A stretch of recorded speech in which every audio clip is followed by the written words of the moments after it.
Hey guys, welcome back to HLC. Today, we're focusing on springs. Have you ever wondered what makes your bed so comfy or your watch so reliable? If you're a keen observer, you'll notice the springs are everywhere. In this video, we will spotlight the most 3 common types of springs and its detailed classification. Some of these you might not even realize there. All springs must follow Hooke's law within the elastic limit. They deflect or compress under load and return to their original shape when unloaded. They're pulling, pushing, winding, supporting, and even helping you tone your biceps. Ever used a pen? A satisfying click.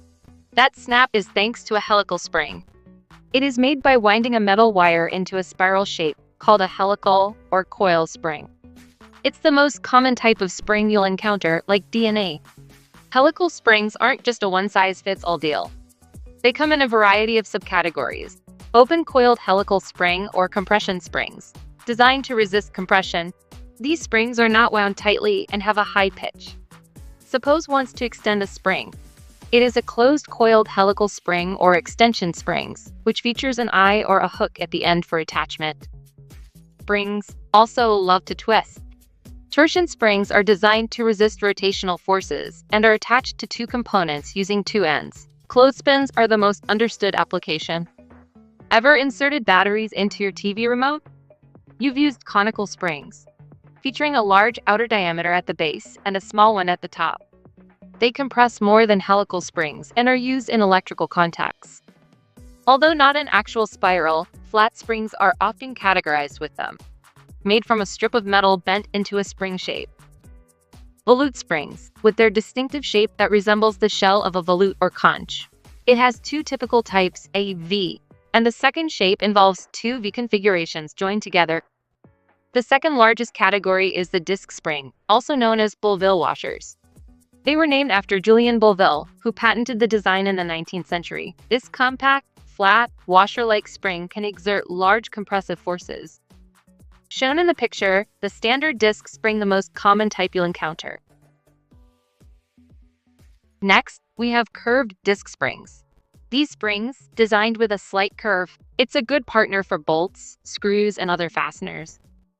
The wave springs, innovative multiple waves per turn design, can offer the same spring force as a traditional round wire coil spring, but at 50% of its operating height. Lastly, we have slotted disc springs, a type of spring with slots cut around the perimeter or in the center. These slots can be straight or curved and are widely applicable to automatic transmissions, clutches, and overload couplings. Feel the bumps on the road? Leaf springs in cars help absorb those impacts. They're made of layers of steel in different sizes, stacked on top of each other, appearing like a bow, capable of withstanding large forces in small areas. According to the number of plates, it can be divided into multi-leaf spring and monoleaf spring, according to the shape of the leaf spring.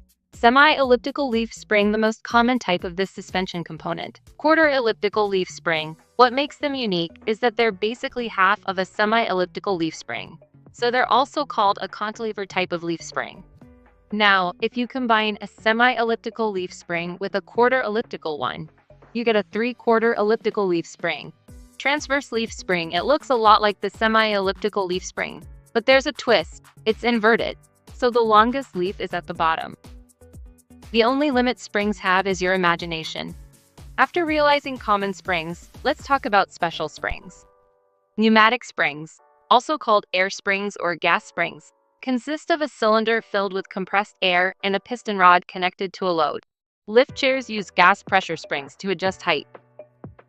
Wire-form springs, formed by a single metal wire wound into shape. You can bend them into all sorts of shapes, loops, bends, hooks, you name it.